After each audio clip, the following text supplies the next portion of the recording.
میدان محشر میں ہنگامہ آرائی کیوں کی جائے گی؟ تو علامہ حسن رضا خان علیہ رحمۃ رضوان کہتے ہیں وجہ یہ ہے کہ حضور کی شان محبوبیت دکھائی جائے گی، حضور کی عظمت دکھائی جائے گی۔ میدان محشر میں یہ دکھایا جائے گا کہ اہل محشر آج اپنی آنکھوں سے دیکھ لو، یہ حضرت آدم علیہ السلام ہیں، ان کے سر پر صفو اللہ کا تاج ہے۔ یہ حضرت ابراہیم ہیں، ان کے سر پر خلیل اللہ کا تاج ہے۔ یہ حضرت اسماعیل ہیں، ان کے سر پر ذبیح اللہ کا تاج ہے۔ یہ حضرت ابراہیم اور حضرت اسماعیل، یہ حضرت موسیٰ ہیں، ان کے سر پر کلیم اللہ کا تاج ہے۔ لیکن جب باری آئے گی حبیب خدا کی، جب باری آئے گی مصطفیٰ جان رحمت کی، تو یہ اعلان کر دیا جائے گا لوگوں دیکھ لو، آج شفاعت کبریٰ کا تاج اگر کسی کے سر پر ہے تو وہ اللہ کے حبیب کے سر پر ہے، محمد رسول اللہ کے سر پر ہے۔ آقا صلی اللہ تعالی علیہ وآلہ وسلم سب سے پہلی شفاعت سرکار کی قبول کی جائے گی، سرکار شفاعت فرمائیں گے، اسے شفاعت کبریٰ کہتے ہیں۔ سبحان اللہ۔ جب حضور شفاعت کا دروازہ کھول دیں گے تو اب دیگر انبیاء علیہ السلام بھی شفاعت فرمائیں گے، یہاں تک کہ شہداء بھی شفاعت کریں گے، اولیاء بھی شفاعت کریں گے، حجاج کرام بھی شفاعت کریں گے، یہاں تک کہ عالم دین سنی صحیح العقیدہ بھی شفاعت کریں گے۔ لیکن شفاعت کبریٰ کا تاج جس کے سر پہ سجایا جائے گا وہ میرے آقا صلی اللہ تعالی علیہ وسلم کی ذات بابرکات ہے۔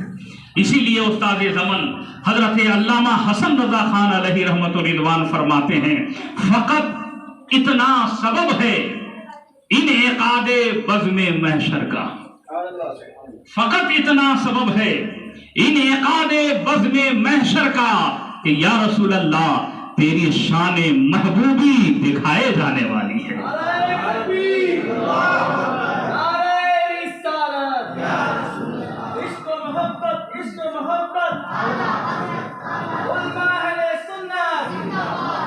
فقط اتنا سبب ہے انعقاد بزم محشر کا کہ تیری شان محبوبی دکھائے جانے والی ہے۔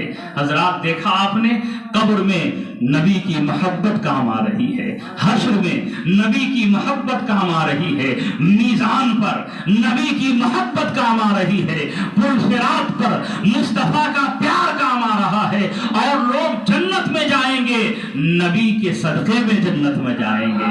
تو کیوں نہیں آج سے ہم اپنے نبی کی سچی محبت اپنے سینے میں بسا لیں؟ اور محبت کا مطلب یہ ہوتا ہے کہ محبوب کو جو چیز پسند ہو وہی پسند ہماری بھی ہونی چاہیے، محبوب کو جو چیز پسند ہے وہ پسند ہماری ہونی چاہیے۔ اب دیکھنا یہ ہے کہ میرے نبی نے کیا پسند فرمایا ہے۔